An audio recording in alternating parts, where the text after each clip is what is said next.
Friends, जय माता दी। और आज हम जा रहे हैं फिर से भंडारे में और भागवत में। लास्ट है आज, तो मेरे साथ गांव की और भी बहुत सारी औरतें हैं और हम आज लास्ट दिन जा रहे हैं। और प्लीज़ मेरे चैनल को सब्सक्राइब करना मत भूलिए और कमेंट में जय माता दी लिखिए और जय माता दी।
मेरी प्रजा कहती है कि तू बड़ा विद्वान है, बड़ा बुद्धिमान है। आज तक मैंने तेरी प्रकट बुद्धि का कभी भी परीक्षण नहीं किया, परीक्षा नहीं दी। तो मैं तुझसे 3 प्रश्न करना चाहता हूं, परंतु ध्यान रहे एक बात। मंत्री ने कहा, कहिए महाराज क्या बात है? मंत्री ने कहा, मंत्री ने राजा से कहा, महाराज आप प्रश्न कीजिए। तो राजा ने मंत्री से कहा, राजा मंत्री मेरे आपसे 3 प्रश्न हैं। यदि वो भगवान है जिसको सारी दुनिया पूजती है, मानती है, जानती है, यदि वो परमात्मा है तो वो क्या करता है? वो बोलिए।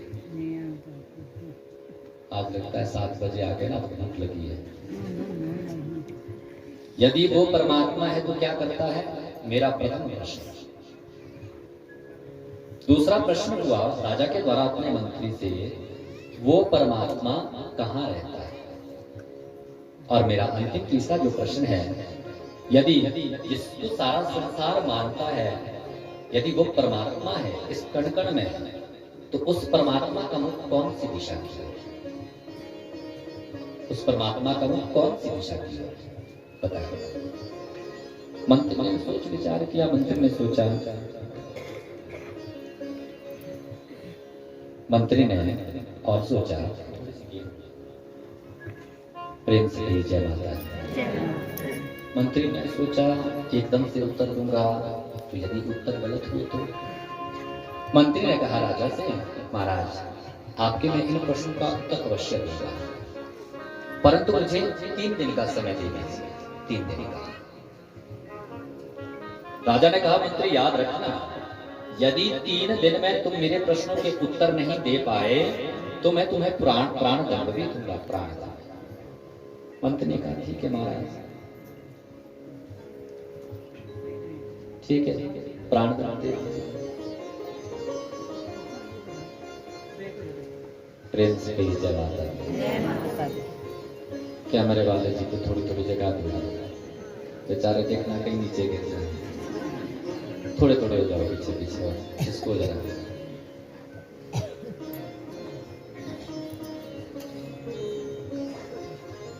मंत्री ने कहा ठीक है महाराज, मैं अवश्य दूंगा। 3 दिन का समय मिला। मंत्री अपने गृह चले गए, घर चले गए, पहुंचे, शाम के घर पहुंचे। आज मंत्री उदास। अब जब मंत्री की छोटी बेटी की दृष्टि पड़ी अपने पिता के ऊपर, पास में आई, पूछा, पिताजी क्या बात है? आपका किसी से झगड़ा हुआ या आपके साथ किसी ने झगड़ा किया? क्या बात है, आप मुझे बताइए। मंत्री ने कहा नहीं बेटिया, कुछ नहीं, बस ऐसी थोड़ी सी सोच चली गई। सोच? क्या हुआ पिताजी, आप निर्भीक होकर के बताइए। मंत्री ने कहा बेटिया, आज राजा के द्वारा दरबार में मुझसे 3 प्रश्न हुए और राजा ने कहा कि यदि इन प्रश्नों का उत्तर नहीं दे पाएंगे तो याद रखना, प्राण दंड दूंगा, प्राण दंड। मंत्री की बेटी ने कहा अच्छा पिता। परंतु जो मंत्री की बेटी थी वो बड़ी बुद्धिमती, प्रखर बुद्धिमती, मंत्री के जैसे।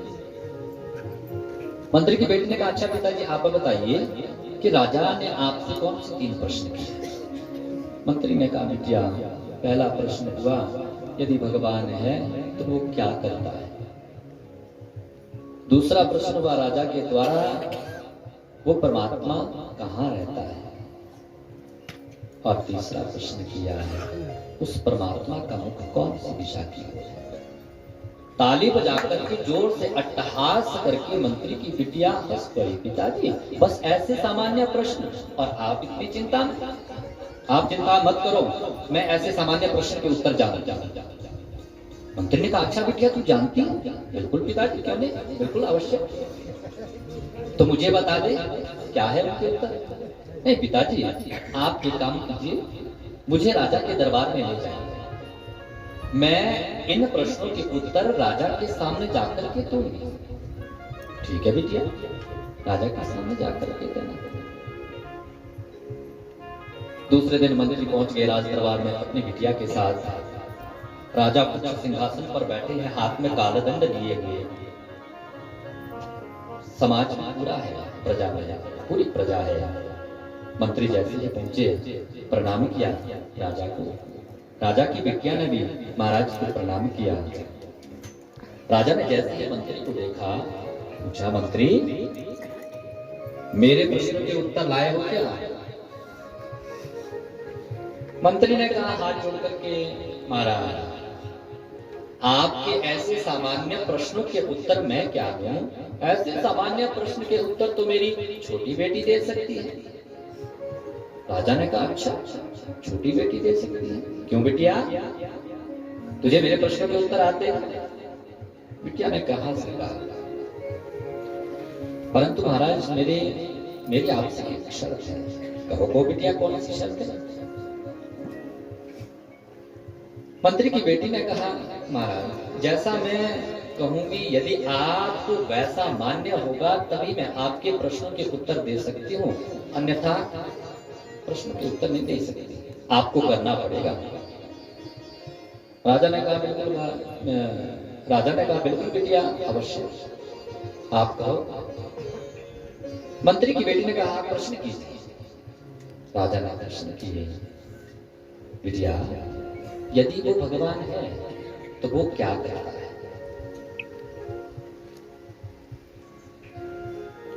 बेटी ने कहा महाराज जिस सिंहासन पर आप बैठे हैं उस सिंहासन पर कौन बैठता है?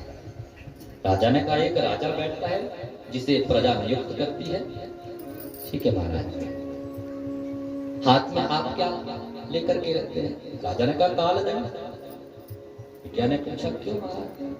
अरे जब प्रजा दंडता करे या अन्य राज्यों के सैनिक हमारे ऊपर आक्रमण करे तो राजा के हाथ में दंड देने के लिए कालदंड होता है। और यहां से इस सिंहासन से राजा जो प्रजा को आदेश देता है वो प्रजा को मान्य होता है। बेटी ने कहा ठीक है महाराज, परंतु महाराज यदि मैं आपसे एक बार ऐसा कहूं कि आप इस सिंहासन से नीचे उतर जाइए और अपने सिंहासन पर मुझे बैठने की अनुमति आप, मंत्री ने कहा, बिटिया राजा से तू ये कैसी बात कर रही? बेटी ने कहा, पिताजी राजा को प्रश्न के उत्तर चाहिए तो मैंने इनसे पहले ही निवेदन कर दिया। राजा ने कहा, ठीक है बिटिया, ठीक है, सिंहासन से नीचे उतर जाता हूँ, तू जाकर के सिंहासन पर बैठ जा। राजा सिंहासन से नीचे उतरे, जाकर के मंत्री की बेटी सिंहासन पर बैठ गई, हाथ में लिया कालदंड। जैसे हाथ में कालदंड था, प्रजा को आदेश दिया, इस राजा को मौत की नींद सुलाया जाए, इस राजा को समाप्त किया जाए। सही राजा ने कहा, अरे अरे अरे बिटिया, तू ये क्या कह रही है? मंत्री की बेटी ने कहा, महाराज आपने कहा था कि इस सिंहासन पर जो बैठता है वो राजा होता है, और यहाँ से जो आदेश देता है वो प्रजा को मान्य होता है। तो महाराज इस वक्त मैं राजा हूँ, क्योंकि ये सिंहासन पर मैं बैठा हूँ, इस वक्त मैं राजा, इसलिए प्रजा को मेरा आदेश का पालन करना चाहिए। परंतु बिटिया मैंने तुझसे ऐसा तो नहीं कहा था कि तुम मुझे मारने का आदेश दे। कालदंड हटा करके रखा मंत्री की बेटी ने और कहा, महाराज आपने पूछा था कि वो भगवान क्या करता है, तो मैं आपसे यही कहना चाहती हूँ महाराज कि वो भगवान कभी किसी को वो राजा बना देता है, और वही परमात्मा कभी किसी को राजा से रंक भी बना देता है, राजा से रंक भी बना देता है। राजा बड़ा प्रसन्न हुआ, बड़ी बुद्धिमता है, बड़ी ज्ञानी है। अच्छा बिटिया, अब मेरे दूसरे प्रश्न का उत्तर बोलिए महाराज, वो भगवान कहाँ रहता है? तो मंत्री की बेटी के द्वारा एक दूध का गिलास मंगवाया गया, हाथ में दूध का गिलास दिया और राजा से कहा, महाराज अब आप ये बताइए कि इसमें घी का, दूध में, क्योंकि दूध से ही तो घी बनता है। तो राजा ने कहा, बिटिया पहले दूध को जमाओ, दही बनाओ, फिर उससे मक्खन निकालो, मक्खन निकालने के बाद उससे घी बनता है। तो राजा मंत्री की बेटी ने कहा, सरकार जैसे दूध से दही, दही से मक्खन, मक्खन से घी बनता है ना, उसी प्रकार वो परमात्मा भी, वो परमात्मा ना कहीं मंदिर में मिलता है, ना कहीं मस्जिद में मिलता है, ना ही आप वृंदावन जाओ तो परमात्मा आपको वृंदावन जाके ही मिलेगा। उसी प्रकार जब हम इस शरीर को भगवान के प्रति लगाएंगे, भगवान के प्रति हम तपाएंगे, जब दूध ही हमारा शरीर बन जाएगा, तपते तपते तपते फिर इस शरीर में दही जब परमात्मा के लिए बन जाएगी, वही दही जब मक्खन रूप में, तो वो परमात्मा घृत रूप में हमारे अंदर से ही प्रकट हो जाता है। उसको कहीं बाहर ढूंढने की आवश्यकता नहीं, वो तो कहीं से भी प्रकट हो सकता है। हमारी आत्मा में तो परमात्मा निवास करता है, वो हमारे हृदय से ही प्रकट हो जाएगा। राजा का प्रश्न होगा। अब तीसरा प्रश्न, राजा कहता है, बिटिया तू एक बात बता दे। पूछे महाराज, उस परमात्मा का मुख कौन सी दिशा की ओर है? बिटिया के द्वारा एक घृत दीपक मंगवाया गया है, ज्योति मंगवाई गई है, अग्निशिलाखा से उस ज्योति को जलाया गया। हाथ में जैसी ही ज्योति थी, हाथ में ज्योति लेकर के राजा से कहा, महाराज अब आप बताइए इस ज्योति का मुख कौन सी दिशा की ओर है? राजा ने कहा, बिटिया ऐसा तो नहीं कह सकते कि इस दिशा की ओर इस ज्योति का मुख है। ये जो ज्योति है इसका मुख तो सर्वत्र है, इस ज्योति का मुख तो सर्वत्र है। बिटिया ने कहा, महाराज मैं यही कहना चाहती हूँ, जो परमात्मा है, आपने कहा कौन सी दिशा में मुख है, उस परमात्मा का मुख सारी दिशाओं में है, वो एक समान सभी को देखता है, एक समान वो सभी को देखता है। प्रेम से लिए जय माता दी। राजा बड़ा प्रसन्न हुआ बिटिया के ऊपर, बड़ा प्रसन्न हुआ। इसलिए विश्वास यदि हम करेंगे ना मंदिर में करेंगे, संत महात्माओं पे करेंगे, ब्राह्मण पे करेंगे, जीव पर यदि दया करना भी सीख गए, ये हमारा है, ये तुम्हारा है, मेरा और तेरा के